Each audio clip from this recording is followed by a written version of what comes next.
चूहों की तरह रेंग कर घुसने वालों का शिकार करने शेर की तरह निकल पड़ी सेना। पहली बार खंगाली जा रही सुरंग, हसिया कुदाल लेकर जंगलों में उतर पड़े जवान।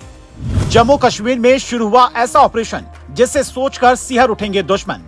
जो छोटी छोटी सुरंगों से चूहों की तरह रेंग कर आते हैं, देश के अलग अलग हिस्सों में अशांति फैलाते हैं, सीमा पार से दहशतगर्दी का मिशन लेकर आते हैं, उन्हें 72 हुरों के पास भेजने के लिए सेना ने ऑपरेशन रैट लॉन्च कर दिया है। ऐसा ऑपरेशन जम्मू कश्मीर के इतिहास में शायद ही पहले कभी चला हो, जहां सेना के जवान झाड़ियां हटा रहे हैं, जरूरत पड़ने पर हसिया कुदाल मंगवाकर संदिग्ध इलाकों की पूरी सफाई करवा रहे हैं। अगर कोई सुरंग नजर आ रही है तो उसे न सिर्फ बंद किया जा रहा है, बल्कि यह सुरंग बनी कैसे, इसकी पूरी हिस्ट्री भी निकाल रहे हैं। क्योंकि बीते 30 दिनों में 3 ऐसी घटनाएं हुई जिसने सुरक्षा एजेंसियों की भी होश उड़ा दिए हैं। 27 जुलाई 2024 जम्मू कश्मीर के कुपवाड़ा में घुसपैठ की कोशिश में एक दहशतगर्द को सेना ने सीधा ऊपर भेज दिया, जिसके बाद पता चला पाकिस्तान की बॉर्डर एक्शन टीम और एसएसजी कमांडो उनकी घुसपैठ करवाने की कोशिश में थे। 23 जुलाई 2024 पंजाब के पठानकोट में 7 संदिग्ध देखे गए, जिनमें से एक का पोस्टर भी जारी हुआ। फंगतोली गांव के लोगों ने कहा सब हट्टे कट्टे और लंबे थे, जिससे सीधा शक पाकिस्तान की ओर जाता है।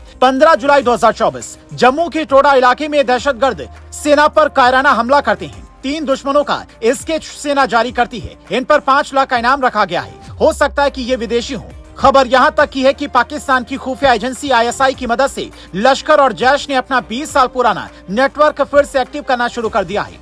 पहले यह ग्रुप सिर्फ कश्मीर तक ही सीमित था, लेकिन अब जम्मू के 10 में से 9 जिलों में इसने अपनी पैठ बना ली है। जम्मू की राजौरी, पुंछ, रियासी, उधमपुर, कठुआ, डोडा, किश्तवाड़, जम्मू और रामबन में इनकी मौजूदगी कई बड़े खतरे की आहट है। इनका घाटी के इलाकों को छोड़कर ऊपर की ओर से बढ़ना पंजाब के लिए भी खतरे की घंटी है। इसीलिए सेना के जवान इस बार देश के दुश्मनों को सिर्फ मिटाने की नहीं सोच रहे, बल्कि इनके आने जाने का रास्ता भी हमेशा हमेशा के लिए बंद करना चाहते हैं। इसीलिए जम्मू और कश्मीर के जिन इलाकों में सुरंग होने का शक है, वहाँ सर्च ऑपरेशन चलाया जा रहा है। घाटी में उतरे पैरा कमांडो ऑपरेशन पूरा करके ही अपने कैंप लौटना चाहते हैं। और इस बार पाकिस्तान जितना भी बिलबिलाए वो बेनकाब जरूर होगा, क्योंकि रियासी में हुई घटना के बाद पाकिस्तान के बड़े कनेक्शन सामने आए हैं।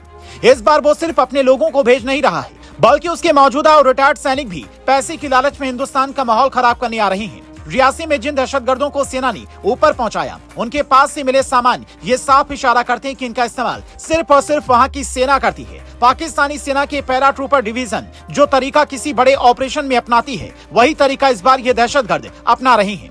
इनके फोन भी पूरी तरह से एंड टू एंड इनक्रिप्टेड हैं, जो ये साफ साफ इशारा करता है कि ये सारे सबूत मिटाकर हिंदुस्तान को ज्यादा से ज्यादा नुकसान पहुंचाने के रास्ते पर उतर चुके हैं, जिसका जवाब हिंदुस्तान की सेना इस बार ऐसा देगी कि पाकिस्तान में बैठे इनके आका भविष्य में कभी गलती से भी अवैध तरीके से सीमा पार करने के बारे में सोच भी नहीं पाएंगे।